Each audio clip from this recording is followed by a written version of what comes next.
Hi guys, and welcome to Family Friday. It's 2:30 and it's Friday and we are ready to go on another adventure. I want you to take a look at this beautiful rock that I have here. It was once a tree. You can kind of see the tree rings in our rock. You can kind of see what looks like bark, but this is actual wood, and this is a stone. And we're going to talk about how did that tree turn into a rock.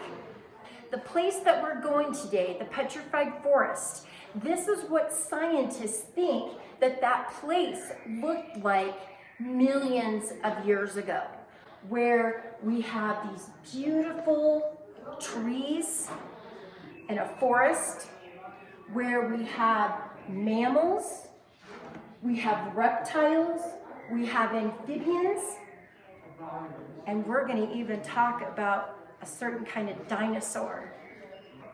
So before we start on our magical journey, I would like to talk about a couple of vocabulary words that you can be listening for during our program today. The first word that we have here is petrified. Now this word actually has a couple different meanings. So we're pretty close to Halloween, and if something scares you so bad that you're petrified, you can't move. I'm scared to death, I'm petrified. Or we have this scientific word petrified is something turned into stone through a slow process of mineralization. Now, you may ask, if you have your scientific brain on, you may ask, what is mineralization? That's our next vocabulary word. And this is the process that minerals replace other materials, turning it into stone. Remember our example of the wood, and then we showed it turned into a rock? We're also going to talk about differential erosion. Now you might have heard of erosion before, but this is a different kind of erosion. It's where softer soil moves while leaving heavier rocks. They stay in place. Our last vocabulary word is Triassic. This is a geologic time period that was 200 to 250 million years ago. Our mural, or this beautiful picture that we have here, is in that Triassic time period. Okay, we have our vocabulary words. We are ready to go to the Petrified Forest. Let's go.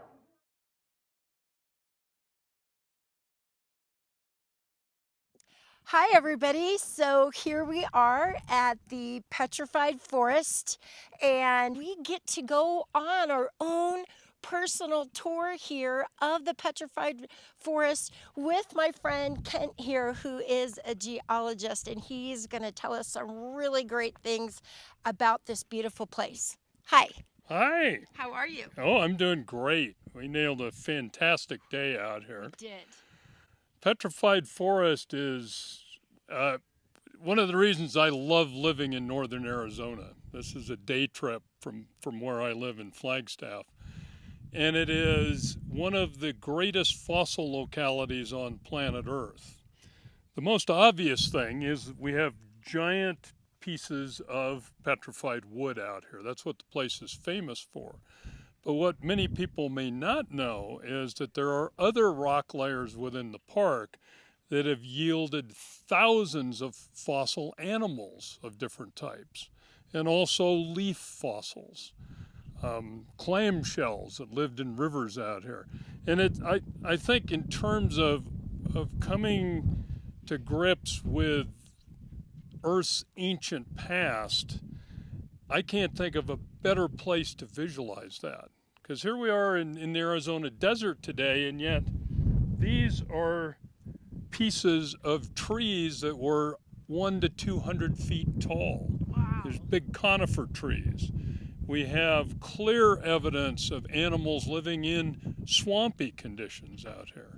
And so it really brings to life Earth's ancient past. Here we are at the Rainbow Forest Museum at the south end of the park, which is a must stop. If you get out here, you have to see this museum.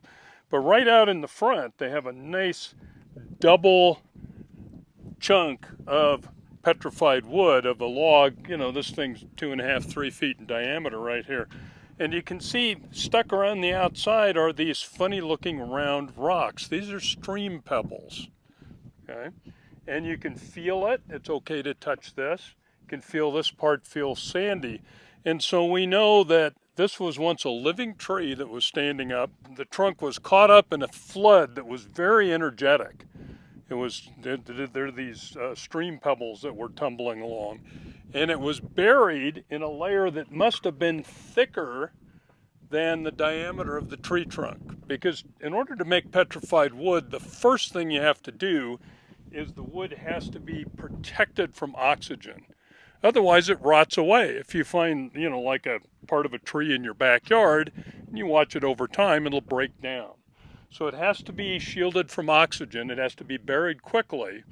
And then over time, groundwater seeping through will infiltrate the pores in the wood and deposit mineral material. This is actually not very well preserved right here. Only a little bit of the cell structure is present. This is mostly mineral matter. So what'll happen is first you'll get minerals that fill in the holes in the wood, and that's what makes it, you know, petrified. And then over time, the wood will be replaced by more mineral activity. The faster this happens, the better preserved the wood is.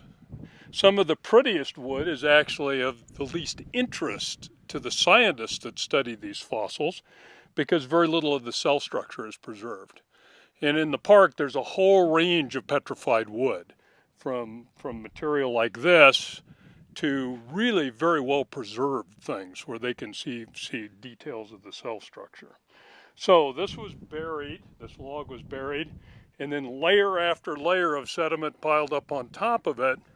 And we're pretty sure this was buried at least a mile below the ground at one point in the past, because later, much, much later, when the Colorado Plateau was uplifted, the younger layers were stripped away, and eventually the petrified forest was exposed here. If I didn't have you with me, I would have walked by this and not understood how that was made. That's why it's so much fun to be a geologist. All kinds of stuff that other people just walk past.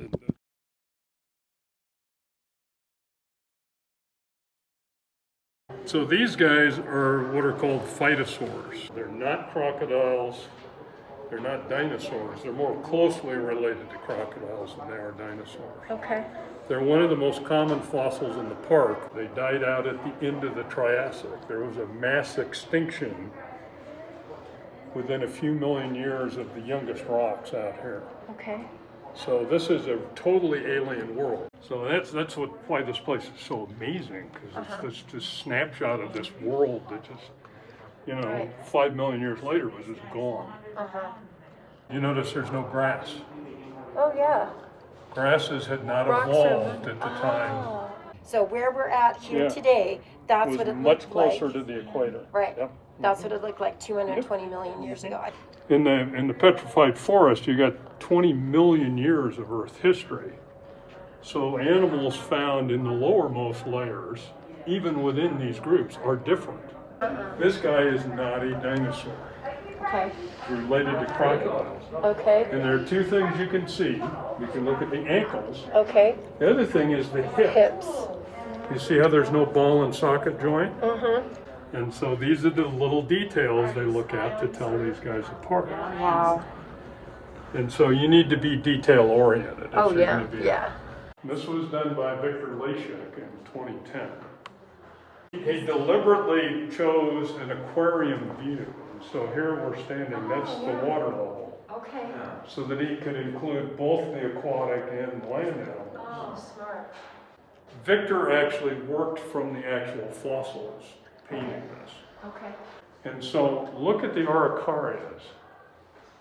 See how they have branches right from the base to the top? Okay. That's based on a more careful study of the petrified wood. Okay. And then the forest. And you notice that Victor has put predator-prey relations Oh in yeah, there. you sure did. Yeah. So there's one of our Coelophysis, one of our little dinosaurs, and his relationship to the phytosaurs right there. Oh. And so this is Van Clevia. They think this guy probably occupied a niche similar to a river otter. Oh. And so that's why he's depicted that way. He's diving off the bank and chasing a fish. Okay, so this is the Giant Logs Trail, and this is right here at the Rainbow Forest Museum. And if you're out here on your own, this is a neat short trail, and it's got numbered stations and this nifty little trail guide right here. Okay, so we are at the trailhead of Crystal Forest, and you can't help but see this beautiful formation behind us. One of the reasons we want to come to Crystal Forest is because of that little outcrop over there.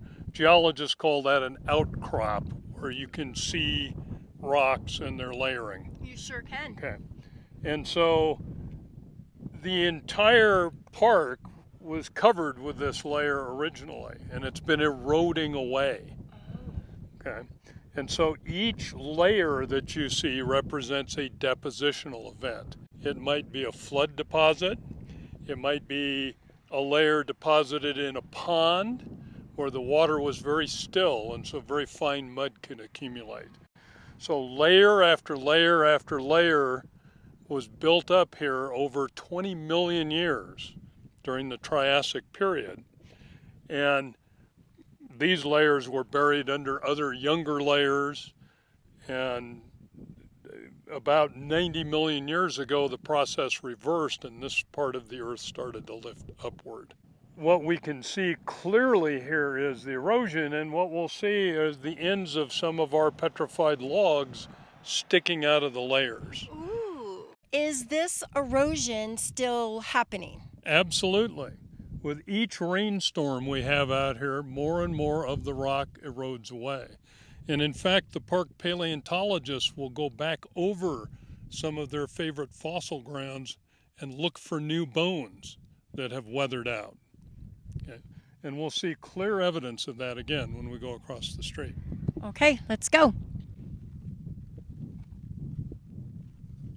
Just look at the surface of how beautiful all of these little pieces of, this is all petrified wood, and it's just incredible. So if you get to come to the park, kids, it's one real simple rule. There's no problem. Pick things up, have a good close look at it, and just put it right back down on the ground when you found it, and everybody will be fine. If you want to take a rock, a fossil home with you, visit one of the gift shops in the park, and there are also a number of rock shops in Holbrook, in the little town nearby here.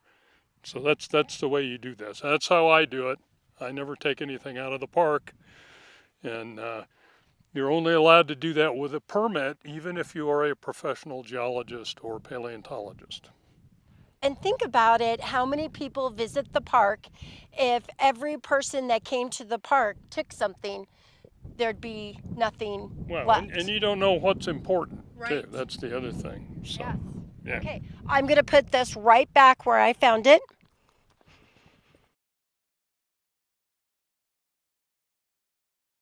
The reason we came across the street is to look at this layer that has the fossil logs in it. Yes, I see it. And so you can see that big log right there, okay?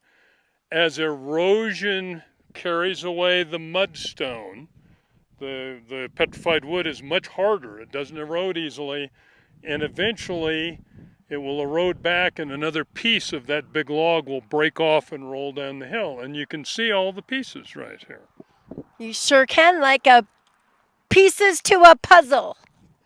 That's exactly what it looks like. Yeah, it looks like a lumberjack has gone through and sliced these. It does. And that's because the logs have fractures running through them. And so as the rock wears away, it'll get to another one of these fractures, which is a weak point, and that piece will break off and tumble down the slope. But it looks like some crazy lumberjack went through here and chopped these, and they're all about the same thickness too. It's really impressive. You can really see the process here. The other neat thing you can see here, it's called popcorn weathering. Oh, I could see why it's called that. And if you have volcanic ash deposited in a layer of mud, the ash over geologic time converts into a clay mineral called bentonite. Bentonite swells up when it gets wet and it shrinks when it dries out. And so it swells and shrinks and swells and shrinks, and you get this funny looking pattern on the surface of the rocks. When you drive through the park, you can tell when you're driving over the bentonite because the road does this. Oh, yeah. It makes very poor roadbed material. Okay. And so that's what you're seeing here. The paleontologists don't like this because it breaks the fossils apart. So this is mudstone right here. That's what this is, and it's much softer than the petrified wood. So when the rain falls, and you can see where the rain is carving around our big log up there right now. And over time, another piece will fall off. It'll keep eroding away, and another piece is going to fall off. Okay. So this chain of log slabs we have here is just going to keep on going as the rock wears away. Eventually, this entire hill will disappear. It'll be washed away by the rain. But we're talking thousands of years. We won't see that in our lifetimes. The ash has a lot of silica in it, and that's probably where the silica came from that petrified the wood. Now, to me, an untrained person, that looks like it was the tree trunk or the bark of the tree when it once was a tree, but that's not what geologists call it, right? The paleobotanists have only found one trunk that still has the bark on it. This is the pattern on the outermost part of the wood. So the bark would have been right on the outside of this. So it's like you're seeing the inside shape of the bark, but technically the bark is actually a separate layer. And if you look closely at this, it's not. You can see it's just, it's the outermost ring of the tree. Okay. This is actually a branch right here. Oh. This is the base of a branch. Oh, yeah. That is very cool. Yep. The branches come off at an angle. They don't come off this way the way ponderosa pines do. There's a lot of colors there. Why? What's happening there? Okay. The mineral that forms the petrified wood is called quartz. It's silicon dioxide. But very rarely is quartz absolutely pure. And so small amounts of different elements can cause dramatic color changes. A little bit of iron can turn things red or orange. Manganese can give you even blue colors sometimes. If quartz is absolutely pure, it's transparent. So this is the whole log. Yeah. And the neat thing again here is that this has been uncovered in place. So you can see the fractures going through it, but they haven't been separated. They haven't gone tumbling down the slope like they have with a lot of our other logs out here. So you can see just how monstrous some of these trees were. Yes. And I believe, I'm trying to think, 130, 150 feet tall for some of these things. So every bit a match for our ponderosa forest today here in northern Arizona. And we're lucky that how it was buried right there, there's not gravity that's pulling it down or making it roll. Now not eventually, yet. eventually this hill will erode away and the pieces will break apart and they'll tumble down slope. Okay. And the petrified wood is much, much harder. So when it rains, the sand and mud will get carried away, bit by bit. But, this material will remain behind, and eventually the slope will become unstable. It'll roll downhill. But that, again, in our current climate, thousands of years from now. So you don't have to worry about it. This will still be here if you have a chance to come to the park. You don't have to get here like tomorrow. Yeah.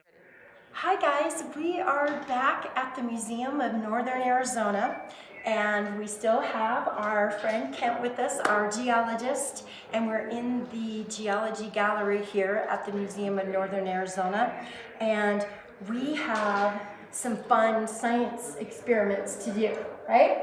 Demonstrations. Demonstrations. That's a good way to describe That's a good, it. okay. Yeah. So, if I get this just came from outside, right? It's just Right. a stick, right? It's a piece of ponderosa pine. Okay. What do you think is going to happen to this if I put it into this water? What do you guys think is going to happen? Let's find out. Okay. Ooh, can you see that? It's floating. And the reason it's floating is because there are so many air spaces in the wood. Okay. Wood in plants serves a function of, it's a transport system. So water can go up into the leaves of the tree, and then the nutrients come back down and feed the roots of the tree. Okay. When the tree dies, you end up with these empty holes in it. Now, what do you think happens when we have our log buried underground, like we talked about out at Petrified Forest, and all those holes get filled in with minerals? Okay, that's what we have right here. Here's our log, our petrified log. Clearly, it is much denser than water, and thus it sinks to the bottom of our container and splashes water all over the table in the process. I like to do messy things. So clearly something has changed after this thing has been buried, and so it gets buried in the sand and mud, groundwater percolates through the pores, and mineral matter is deposited in the holes in the wood, and then eventually the wood itself is replaced molecule by molecule by mineral matter. So it becomes mineralized, and that makes it much denser, obviously, than the original wood. Can I ask you a question? Sure. So, would it matter, like, we have a little twig stick here, but it doesn't have the bark on it, like this one we tested. Okay. Will it still float without the bark? Yes. Yes. So it doesn't? It does. Okay. Mm-hmm. So it doesn't depend on the bark still being on the tree trunk. All right. Now. Okay, so this is another demonstration you can try at home, because if you look at a pencil, this thing looks an awful lot like a regular piece of wood. So if you imagine that these are our big logs out there at the Petrified Forest, we have a flood, the tree falls into the river channel, and it gets buried in sand and mud. Okay, so we're going to stick several of these things in here. Out at the Petrified Forest, you'd have these floods. The logs would be buried. Layer after layer of sediment would pile up on it over millions of years as the ground slowly sank down in that part of the earth. And then later, the forces on the earth changed, and the Colorado Plateau was slowly uplifted, and then rain and stream action goes to work on the rock. So this material is our rock. It is much softer than the hard petrified wood. All right, so. Do you think it's going to matter if I'm pouring the water's coming from just one area, or should I go across the area? I would try going back and forth across it, like we have storms going across the landscape. Okay, here comes the storm. Just to start with. Ooh, I'm being messy again.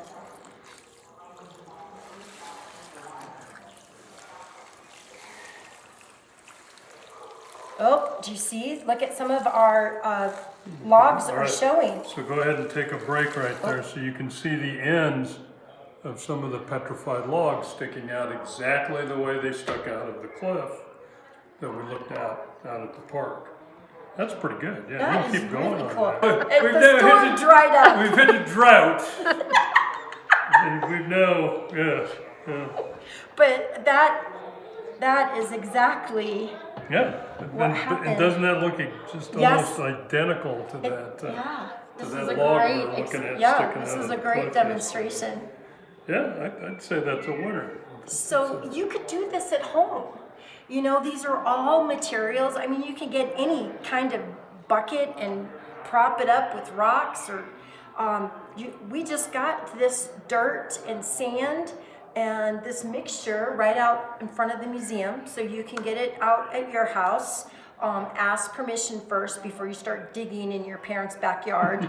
But you can collect this soil and you can build your own experiment just like we did. And I'm sure you have pencils, so you could, and you get a pitcher of water and you try this at home. The other thing that we did here, just seeing what kind of things float and what doesn't float, that's also interesting to do with geology, because there's another rock that floats in geology too that we didn't even talk about. So you can do all kinds of experiments at home. So we have come to an end with our time with Kent and our friend, the geologist, and I just want to say thank you for your time and for coming with us, and you helped us see the Petrified Forest alive. That's great. That was my pleasure. Really enjoyed this. This is a lot of fun. So thank you for coming. And we had to get together today by Zoom because our friend here is very, very busy and is at work at the Petrified Forest.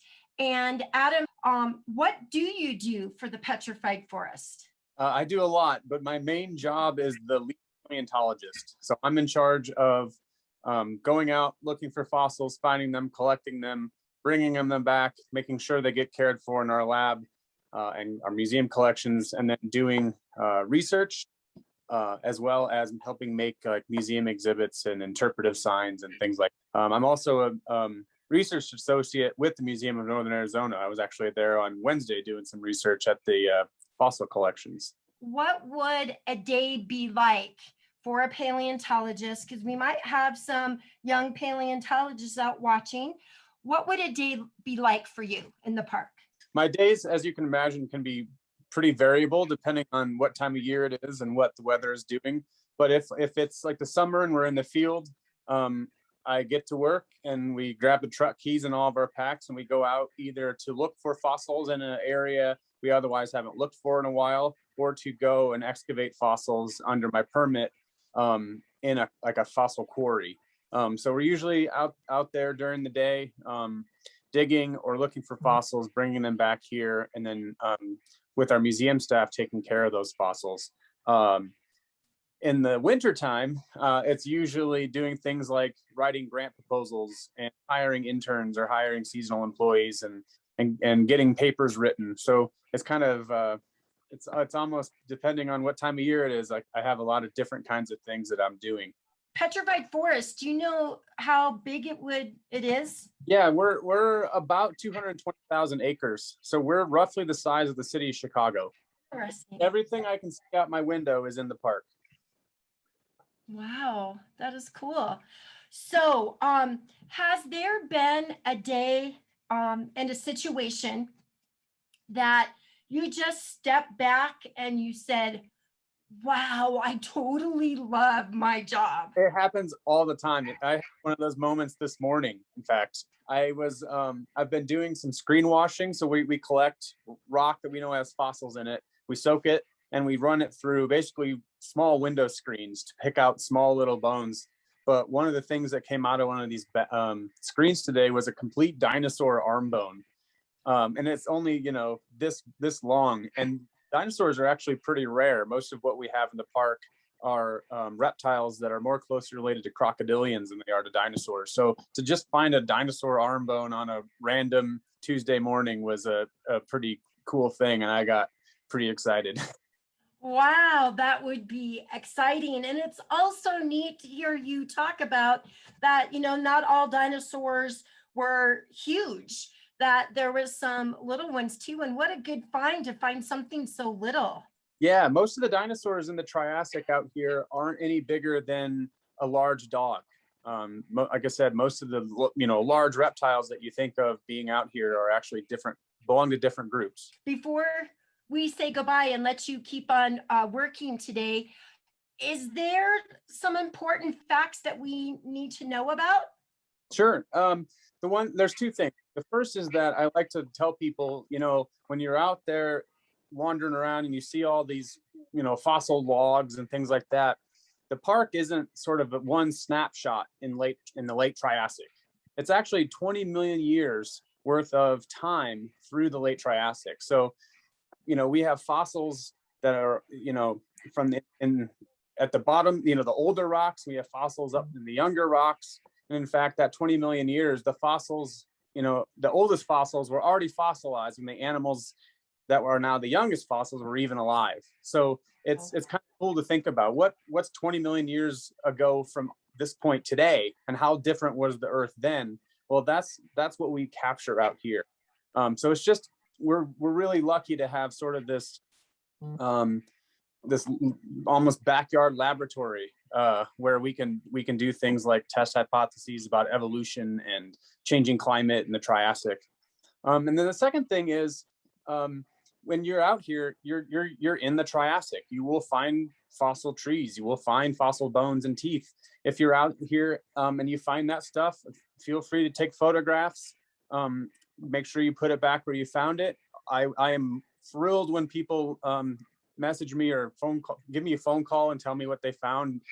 GPS positions are great because I'll go out and look and see, what you found. And if it's significant, it'll come and live in our museum collection. So, we've seen a lot of cool things that have been found by visitors, and I'm always excited to see what people see, because they're often in areas that I don't think to get out to very often. Wow, that is great. So we can be like scientists too by observing, taking pictures, but leaving whatever we find, because if we take that and if it's really cool and it's something that you would love to keep on looking at and you take it home, then that's a whole period of time that may never be discovered, or we might not learn something from, right? Right. And in fact, sometimes the context where from is just as important as what that thing is.